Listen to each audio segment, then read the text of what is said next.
ಮಧು ಗೌಡ, ನಿಶಾ ಗೌಡ ಇಂಥವ್ರಿಗೆಲ್ಲ ಬೇಗ ಸಾವು ಬರ್ಲಪ್ಪ, ಬೇಗ ಸತ್ತೋಗ್ಬಿಡ್ಲಿ ಇವರು ಅಂತ ಇಡೀ ಶಾಪ ಆಗ್ತಾ ಇದಾರೆ ಜನ. ಈ ಶಾಪ ಯಾವತ್ತಾದ್ರೂ ಒಂದು ದಿನ ತಟ್ಟುತ್ತಲ್ಲ. ಒಬ್ಬರದೆಲ್ಲ ಒಬ್ಬರು ಶಾಪ ತಟ್ಟಿ ಹೆಚ್ಚು ಕಡಿಮೆ ಆಗಬಹುದಲ್ಲ. ನಮಸ್ಕಾರ ವೀಕ್ಷಕರೇ. ಎಷ್ಟೋ ಜನ ವಿಡಿಯೋಗಳು ಮಾಡ್ತಾ ಇರ್ತಾರೆ, ವಿಡಿಯೋಗಳು ನೋಡ್ತಾ ಇರ್ತೀವಿ, ಕಮೆಂಟ್ಸ್ ಗಳು ಹಾಕ್ತಾ ಇರ್ತಾರೆ.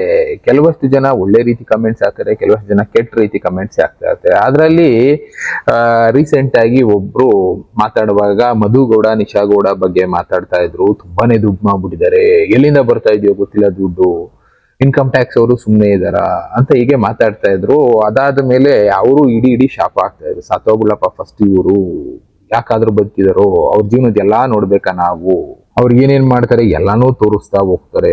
ಎಲ್ಲಿ ಹೋದ್ವಿ, ಏನ್ ತಿಂದ್ವಿ, ಬಾತ್ರೂಮ್ ಹೆಂಗಿತ್ತು, ಬೆಡ್ ಹೆಂಗಿತ್ತು ಅಂತ ಹಿಡಿದು ಎಲ್ಲಾ ತೋರಿಸ್ತಾ ಇದಾರೆ. ಈಗ ಪ್ರೆಗ್ನೆಂಟ್ ಹೆಂಗಾದೆ ಈ ಕಥೆಗಳನ್ನ ಹೇಳಕ್ ಶುರು ಮಾಡ್ಬಿಟ್ಟಿದ್ದಾರೆ. ಮದುವೆ ಆಗಿದ್ದು, first night, honeymoon bed, bathroom, ಅಲ್ಲಿಂದ ಹಿಡಿದು ಈಗ ಅವರು ಪ್ರೆಗ್ನೆಂಟ್ ಅಂತ ದಿನನಿತ್ಯ 100 ವಿಡಿಯೋ ಹಾಕ್ತಾರೆ.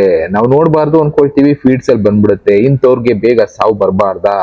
ಪ್ಲಸ್ ಇಂಥವ್ರ ವಿಡಿಯೋಗಳಿಂದ ಮನೆಯಲ್ಲಿ ಪ್ರಾಬ್ಲಮ್ಗಳು, ಜಗಳ ಆಡ್ತಾ ಇದೀವಿ. ಯಾಕೆ ಸ್ವಾಮಿ ಮನೆಯಲ್ಲಿ ಜಗಳ ಅಂದ್ರೆ ಅವ್ರು ಹೇಳಿದ್ ಒಂದೇ ಮಾತು, ಇವ್ರು ಇದು ತಗೊಂಡೆ, ನನ್ ಗಂಡ ಇದು ಕೊಡಿಸ್ತಾ, ನನ್ಗೆ ಈ ತರ ನೋಡ್ಕೊಳ್ತಾ ಇದ್ದಾನೆ, ನನಗೆ ಕಾರ್ ಕೊಡಿಸ್ತಾ, ಫಸ್ಟ್ ಇಯರ್ ಆನಿವರ್ಸರಿಗೆ ಉಂಗ್ರ ಕೊಡಿಸ್ತಾ, ನನ್ನ ಇದಕ್ಕೆ 300 ಗ್ರಾಮ್ ಚಿನ್ನ ಕೊಡಿಸ್ತಾ, ಈ ತರ ಹೇಳಿ ಅವ್ನು ಅದನ್ನ ಕೊಡಿಸ್ತಾನೆ. ಅವ್ರಿಗೇನು ಕೆಲಸ ಇಲ್ಲ ಅಂದ್ರೆ ಇದೆಲ್ಲ ಮಾಡ್ತಾ ಇದಾರೆ, ನೀನೇನ್ ಮಾಡ್ತಿದೀಯ ಅಂತ ಮನೆಯಲ್ಲಿ ಜಗಳ ಆಡಿ ಎಷ್ಟೋ ಸಂಸಾರಗಳು ಹಾಳಾಗ್ತಾ ಇದೆಯಂತೆ. ಅಂದ್ರೆ ಲೆಕ್ಕ ಹಾಕೊಳ್ಳಿ ಎಲ್ಲೆಲ್ಲಿ ಲಿಂಕ್ ಹೋಗ್ತಾ ಇದೆ ಅಂತ. ಅದಕ್ಕೋಸ್ಕರ ಎಷ್ಟೋ ಜನ ಬೈತಾ ಇದ್ರು. ಇರ್ಲಿ ನೋಡೋಣ ಅಂತ, ಕಮೆಂಟ್ಸ್ಗಳು ನೋಡೋಣ ಅಂತ ರೀಸೆಂಟ್ ಆಗಿ ನಾನು ಮಧು, ನಿಶಾ ಅವರ ಡೈಲಿ ಬ್ಲಾಗ್ಸ್ ಅಂತ ಒಂದು ಪೋಸ್ಟ್ ಇದೆ ಫೇಸ್ಬುಕ್ ಅಲ್ಲಿ, ನೋಡಿದ್ರೆ ಇಲ್ಲಿ ಹಾಕಿದ್ದಾರೆ ಅವ್ರನ್ನ ಕಮೆಂಟ್ಸ್ಗಳು. ಅವ್ರು ಹೇಳಿದ್ದು ಸತ್ಯ ಅನ್ನಿಸ್ತು. ಇಲ್ಲಿ ನೋಡ್ಬೋದು, ಬೆಂಗಳೂರು ಮೈಸೂರು ಹೈವೇನಲ್ಲಿ ಎಷ್ಟೋ ಅಪಘಾತಗಳಾಗಿ ಅಮಾಯಕರು ಸಾಯ್ತಾರೆ. ಇಂಥ ತಿರುಪೆ ಶೋಕಿ ಮುಂಡೇರು ಸಾಯಲ್ಲ, ಪಾಪಿಗಳು ಚಿರಾಯುನ. ಮೈಸೂರು ಹೈವೇನಲ್ಲಿ ಎಷ್ಟೋ ಜೀವಿಗಳು ಬಲಿ ತಗೋತಿದ್ಯಲ್ಲ ಗೊತ್ತಿಲ್ಲ. ಅಂದ್ರೆ ಎಷ್ಟೊಂದು ಕಮೆಂಟ್ಸ್ಗಳು ಈ ತರ ಇದಾವೆ. ಇನ್ನ ಒಳ್ಳೆ ಕಮೆಂಟ್ಸ್ ಹಾಕಿರ್ಬೋದು. ಇಲ್ಲಿ ನಿಶಾಗೆ ಬೇಗ ಸತ್ತೋಗಮ್ಮ ಅಂತ ಹಾಕಿದ್ದಾರೆ. ಇದೇ ರೀತಿ ಮಧು ಗೌಡಗೂ ಬೇಗ ಸತ್ತೋಗಮ್ಮ ಅಂತ. ಅಂದ್ರೆ ಲೆಕ್ಕ ಹಾಕಿ ಜನ ಯಾವ ಮಟ್ಟಕ್ಕೆ ಬೈತಾ ಇದಾರೆ. ಇಲ್ಲಿ ತನಕ ಅವರ ಫ್ಯಾಮಿಲಿನಲ್ಲಿ ಎಲ್ಲೆಲ್ಲಿ ಹೋಗಿದ್ವಿ, ಏನೇನ್ ಮಾಡಿದ್ವಿ ಎಲ್ಲ ನೋಡಿದ್ದಾಯ್ತು. ನೆಕ್ಸ್ಟ್ ಅವ್ರ ಮಗು ಆಗೋದ್ರಿಂದ ಹಿಡಿದು ಎಲ್ಲ ಹೇಳ್ಕೊಂಡ್ ಬಂದಿದ್ದಾರೆ. ನೆಕ್ಸ್ಟ್ ಮಗು ಆಗೋದನ್ನು ನೋಡ್ಬೇಕೇನೋ ನಾವು. ಆ ಮಗು ಆದ್ಮೇಲೆ ಅದನ್ನ ತೊಳೆಯೋದನ್ನು ನಾವು ನೋಡ್ಬೇಕೇನೋ. ಇನ್ನ ಏನೇನ್ ನೋಡ್ಬೇಕು, ನಮ್ಮ ಕರ್ಮ ನಮಗ್ ಗೊತ್ತಿಲ್ಲ. ಇಂಥವ್ರನ್ನೆಲ್ಲ ಫಸ್ಟ್ ಕರ್ಕೊಂಡ್ಬಿಡಪ್ಪ ದೇವ್ರೆ. ಅದೇ ಏನ್ ಆರ್ಡರ್ ಮಾಡಿದ್ವಿ, ಏನ್ ತಂದ್ವಿ, ಒಂದೊಂದು ಸ್ಟೆಪ್ ಬಿಡ್ದಂಗ್ ಮಾಡಿ ವಿಡಿಯೋ ಮಾಡಿ ದುಡ್ಡು ಮಾಡ್ಕೊಳ್ತಾ ಇದಾರೆ. ಇಂಥವ್ರಿಗೆ ಸಾವು ಬಂದ್ಬಿಡ್ಲಿ. ಇದರಿಂದ ಎಷ್ಟೋ ಜನ ಕೆಲಸಗಳನ್ನ ಬಿಟ್ಬಿಟ್ಟು ಏನೇನೋ ಈ ತರ ಬ್ಲಾಗ್ಸ್ ಮಾಡೋದಕ್ಕೆ ಎಷ್ಟೋ ಜನ ಹೇಳ್ಬಿಟ್ಟಿದ್ದಾರೆ. ಫ್ಯಾಮಿಲಿಗಳೆಲ್ಲ ಹೊಡೆದಾಟಗಳು, ಕಿತ್ತಾಟಗಳು ಬೇಜಾನ್ ಆಗೋಗ್ಬಿಟ್ಟಿದ್ದಾವೆ. ಇದಕ್ಕೆಲ್ಲ ಇವ್ರ ಕಾರಣ ಆಗಿರೋದ್ರಿಂದ ಒಂದಲ್ಲ ಒಂದಿನ ಶಾಪ ತಟ್ಟಿದ್ರೆ ಏನಾಗುತ್ತೆ ಹೇಳೋದಕ್ಕಾಗೋದಿಲ್ಲ. ಒಳ್ಳೆಯವ್ರ ಶಾಪ ನೊಂದು ಹಾಕಿದ್ರೆ ಶಾಪ ತಟ್ಟಿದ್ರು ತಟ್ಬಿಡುತ್ತೇನೋ. ಮಧು ಗೌಡ ಅವರು ಸ್ವಲ್ಪ ಇವರು ಹುಷಾರಾಗಿದ್ರೆ ಒಳ್ಳೇದು. ಶಾಪಗಳು ಯಾವ ರೀತಿ ಬೇಕಾದ್ರೂ ತಟ್ಬೋದು. ಇಲ್ಲಿ ನೋಡಿ, ತಂದಿರೋದು, ಪಾರ್ಸಲ್ ಮಾಡಿಸಿರೋದು ಎಲ್ಲಾನು ತೋರಿಸ್ತಾ ಕೂತಿರ್ತಾರೆ. ನಾನು ಇವ್ರ ವಿಡಿಯೋಗಳು ನೋಡಿರ್ಲಿಲ್ಲ. ಅವ್ರ ಅಂದ ಮೇಲೆ ಇಷ್ಟೊಂದೆಲ್ಲ ನೋಡಿದ್ದು. ಅಲ್ಲ, ಸಗಣಿ ರೊಟ್ಟಿ ಕಣ್ ಕಾಣಿಸಲ್ವಾ, ಏನ್ ರೊಟ್ಟಿ ಅಂತ.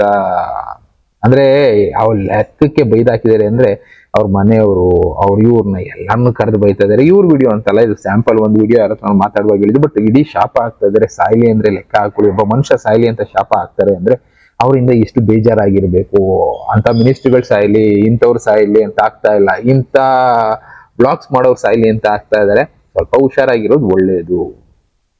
ಅದು ಅಂತ ಅಲ್ಲ, ಇನ್ನ ಎಷ್ಟೋ ವಿಡಿಯೋಗಳು ಅದೇ ತರ ಇತ್ತು. ಎಕ್ಸಾಂಪಲ್, ಇಬ್ರು ಅಂಕಲ್ ಹೊಡೆದಾಡಿದ್ದು ಲಿಫ್ಟ್ ಅಲ್ಲಿ ತುಂಬಾನೇ ಇಶ್ಯೂ ಆಗಿತ್ತು. ಅದನ್ನ ನೋಡಿದೀವಿ ಎಲ್ಲರೂ. ಇಲ್ಲಿ ಈ ಕಮೆಂಟ್ಸ್ ಗಳನ್ನ ನೀವು ನೋಡ್ಬೋದು. ದಟ್ಸ್ ಏನದು, they are still fighting in elevator, wrong, only one man hitting, other is protecting himself. ಇಲ್ಲೇನಾಗ್ತಾರೆ, the not fighting, they are hugging each other. ಫೈಟೇ ಮಾಡ್ತಾ ಇಲ್ಲ, ತಪ್ಕೊಳ್ತಾ ಇದಾರೆ ಅಂತ. ಕಮೆಂಟ್ಸ್ ಯಾವ ತರ ಆಗೋಗಿದೆ, ನೆಗೆಟಿವಿಟಿ ಕಂಪ್ಲೀಟ್ ಆಗಿ ನಮ್ಮಲ್ಲಿ ತುಂಬ್ಕೊಂಡ್ಬಿಟ್ಟಿದೆ. ಜನ ಹೊಡೆದಾಡ್ತಾ ಇದ್ರೆ ನಾವು ಖುಷಿ ಪಡ್ತಾ ಇದ್ದೀವಿ, ಎಂಜಾಯ್ ಮಾಡ್ತಾ ಇದೀವಿ. ಲೈಕ್ಸ್ ಗಳು, ಅದಕ್ಕೆ ಫನ್ನಿ ಮೆಸೇಜ್ಗಳು, ಯಾರು ಗೆದ್ರು ಅದ್ರಲ್ಲಿ, ಇಬ್ಬರಲ್ಲಿ ಏನಾಯ್ತು, ಮುಂದಕ್ಕೆ ನೆಕ್ಸ್ಟ್ ಎಪಿಸೋಡ್ ತೋರಿಸಿ ಅನ್ನೋ ಮೈಂಡ್ ಸೆಟ್ ನಮ್ಮಲ್ಲಿ ಬರ್ತಾ ಇದೆ. ಅಂದ್ರೆ ನೆಗೆಟಿವಿಟಿ ನಮ್ಮಲ್ಲಿ ತುಂಬಿಕೊಳ್ತಾ ಇದೆ. ಇದು ಅಷ್ಟೇ ಅಲ್ಲ, ಇನ್ನ ಬೇರೆ ಬೇರೆ ವಿಡಿಯೋಗಳಿದಾವೆ. ಯಾವುದು ಅಂದ್ರೆ, ರೀಸೆಂಟ್ ಆಗಿ ಈ ಗೋವಿನ ವಿಚಾರದಲ್ಲಿ ವರ್ತು ಸಂತೋಷ್ ಮತ್ತೆ ಪುನೀತ್ ಕೆರೆಹಳ್ಳಿ ಅವರು ಇಬ್ರು ಜಗಳ ಆಡ್ಕೊಂಡ್ರು. ಎಲ್ಲೂ ಹೋಗಿ ಡೈರೆಕ್ಟ್ ಆಗಿ ಹೊಡೆದಾಡ್ಲಿಲ್ಲ, ಬೈದಾಡ್ಲಿಲ್ಲ. ಜಸ್ಟ್ ಮೀಡಿಯಾ, ಸೋಷಿಯಲ್ ಮೀಡಿಯಾ ಮೂಲಕ ಜಗಳ ಆಡಿದ್ರು. ಅದಕ್ಕೆ ಕಮೆಂಟ್ಸ್ಗಳು ಸುಮಾರು 4,500 ಕಮೆಂಟ್ಸ್, 7,000 ಜನ ಶೇರ್ ಮಾಡಿರೋದು, 1,00,000ಕ್ಕೂ ಜಾಸ್ತಿ ಜನ ಲೈಕ್ ಮಾಡಿದ್ದಾರೆ. ಲೆಕ್ಕ ಹಾಕೊಳ್ಳಿ. ಅವ್ರಿಬ್ರು ಜಗಳ ಆಡೋದನ್ನ ನೋಡಿ ಜನ ಖುಷಿ ಪಡ್ತಾ ಇದ್ದಾರೆ. ಕೆಲವರಿಗೆ ಅದರಿಂದ ಖುಷಿ ಸಿಗ್ತಾ ಇದೆ. ಆ ಖುಷಿ ಏನಾಗ್ತದೆ, ಅವರಲ್ಲಿ ನೆಗೆಟಿವಿಟಿ ತುಂಬಿ ಮನೆಗೆ ಹೋದಾಗೂ ಅದೇ ಫೀಲ್ ಮಾಡ್ತಾರೆ, ಹೊಡೆದಾಡ್ತಾರೆ, ಏನೇನೋ ಆಗುತ್ತೆ. ಇಲ್ಲೂ ಬೈದು ಹಾಕಿದ್ದಾರೆ ಕೆಟ್ಟದಾಗಿ ಕಾಣಿಸ್ತಾ ಇರ್ಬೋದು.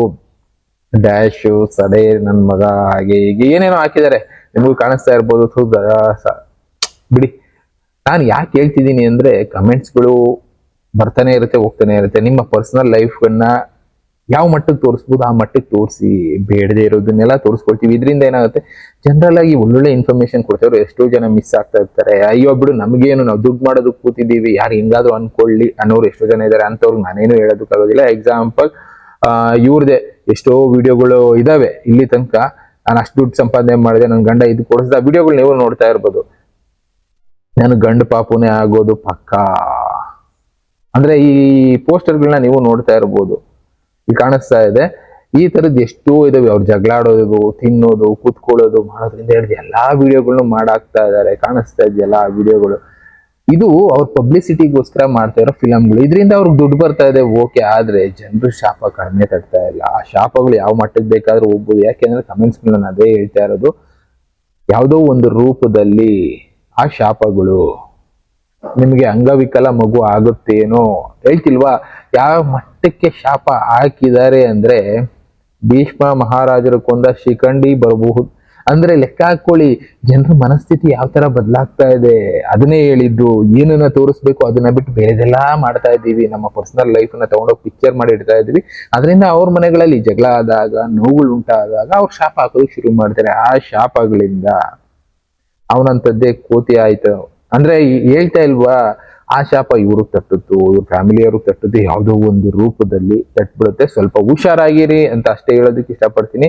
ಓವರ್ ಆಯ್ತು ನಿಂದು, ಅಸಹ್ಯ ಆಗುತ್ತೆ ಅಂದ್ರೆ ಹೇಳ್ತಿಲ್ವಾ. ಕಮೆಂಟ್ಸ್ ಗಳನ್ನ ನೋಡ್ತಾ ಇದ್ರೆ, ನಾನು ಇಷ್ಟ ದಿನ ಅಷ್ಟೊಂದು ಅಬ್ಸರ್ವ್ ಮಾಡಿರ್ಲಿಲ್ಲ. ಅವ್ರು ಯಾರೋ ಒಬ್ರು ಇಡೀ ಶಾಪ ಆಗ್ತಾ ಇದ್ರಲ್ಲ, ಅವಳು ಏನೋ ಬೈದ್ ಆಗ್ತಾ ಇದ್ರು. ಸುಮ್ಮನೆ ಇರೋದಕ್ಕಾಗೋದಿಲ್ವಾ, ನನ್ಗೆ ಇದು ಕೊಡಿಸ್ತಾ, ನನ್ಗೆ ಇದು ತಕೊಟ, ನನ್ಗೆ ಇದನ್ನ ಹಾಕೊಳಕ್ ಕೊಡಿಸ್ತಾ, ನಾನು ಇಲ್ಲಿ ಹೋದೆ, ನಾನು ಇಲ್ಲಿ ತಿಂದೆ, ಇಲ್ಲಿ ಬಾತ್ರೂಮ್, ಇದೆಲ್ಲ ಹೇಳೋ ಅವಶ್ಯಕತೆ ಇದೆಯಾ ಅಂತ ಬೈತಾ ಇದ್ರು. ಆಮೇಲೆ ನಾನು ಈ ಕಮೆಂಟ್ಸ್ ಗಳೆಲ್ಲ ನೋಡಿದಾಗ ಅರ್ಥ ಆಗಿದ್ದು, ಓಕೆ ಇದು ಅಂತ ಅಲ್ಲ, ಬೇರೆ ಬೇರೆ ಕಮೆಂಟ್ಸ್, ನಮ್ಮಲ್ಲೂ ಕಮೆಂಟ್ಸ್ಗಳು ಬರ್ತಾ ಇತ್ತು. ಕಮೆಂಟ್ಸ್ ರಿವ್ಯೂನು ಮಾಡ್ತಾ ಇದ್ದೆ. ಕೆಲವಷ್ಟು ಜನಕ್ಕೆ ನೆಗೆಟಿವಿಟಿ ಜಾಸ್ತಿ ಇರೋದು, ಕಮೆಂಟ್ಸ್ಗಳನ್ನ ನಾವು ಕಟ್ ಮಾಡಬೇಕಾಗಿ ಬರುತ್ತೆ. ಆದ್ರೆ ಈ ಮಟ್ಟಕ್ಕೆ ಬೈದು ಒಬ್ಬ ಮನುಷ್ಯ ಸತ್ತೋಗ್ಲಿ ಅಂತ ಶಾಪ ಹಾಕ್ತಾರೆ ಅಂದ್ರೆ ಲೆಕ್ಕ ಹಾಕೊಳ್ಳಿ, ಹುಷಾರಾಗಿರೋದು ಒಳ್ಳೇದು ಅನ್ನೋದು ನನ್ನ ಅಭಿಪ್ರಾಯ. ಇನ್ನು ಉಳಿದಿದ್ದು ಅವ್ರಿಗೆ ಬಿಟ್ಟಿದ್ದು. ಇಲ್ಲ ನಾವು ಹಿಂಗೆ ಇರ್ತೀವಿ, ನಾವು ಬೈಸ್ಕೊತೀವಿ, ನಿನ್ಗೆ ಯಾಕೆ ಅಂದ್ರೆ ಅನುಭವಿಸಿ ಅಂತಾನೆ ಹೇಳ್ಬೇಕು. ಅದಕ್ಕೆ ನಾನೇನು ಹೇಳೋದಕ್ಕಾಗೋದಿಲ್ಲ.